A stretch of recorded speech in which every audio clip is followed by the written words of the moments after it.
عزیزان من، ایک قرآن کریم کا تلقینی حکم جسے کہا جاتے ہیں، وہ اگر ہمارے سامنے ہو، اس قوم کے سامنے ہو، سینکڑوں فتنے مٹ سکتے ہیں اس قوم کے. اور وہ حکم یہ ہے 17/36 1736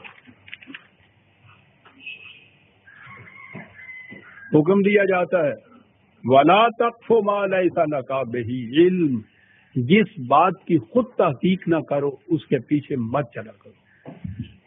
کہتا ہوں اتنے کے اوپر ہی اگر یہ قوم کاربند ہو جائے تو آپ دیکھیے 20 فتنے مٹ سکتے ہیں.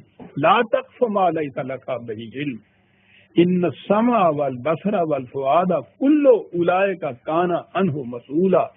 یاد رکھو، تمہاری نگاہوں سے، تمہارے کانوں سے، تمہارے دل سے پوچھا جائے گا کہ تم نے اس بات کو آگے پہنچانے سے پہلے خود تحقیق کر لیا تھا کہ یہ صحیح ہے. مسئول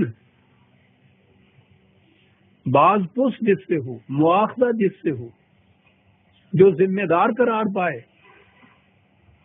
تمہاری آنکھیں، کان، زبان، قلم، ہاتھ، عقل، شعور، دل، ہر ایک سے باز پرس ہوگی کہ تم نے اس کے متعلق تحقیق کر لیا تھا. یہ ہے قرآن کا حکم.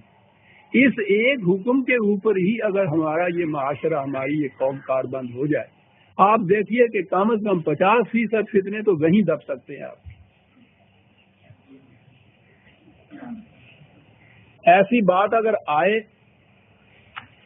مملکت قائم ہو، منظم طریق ہو، یعنی یہ جو چیز ہے اپنے طور پہ تحقیق کرنا، اس کے لیے تو ضرورت نہیں ہے کہ کوئی نظام حکومتی ہو تو اور حکم دیا جائے آپ کو تو اس کے ماتحت ہی آپ کریں. یہ تو انفرادی طور پہ کرنے کی چیز ہے.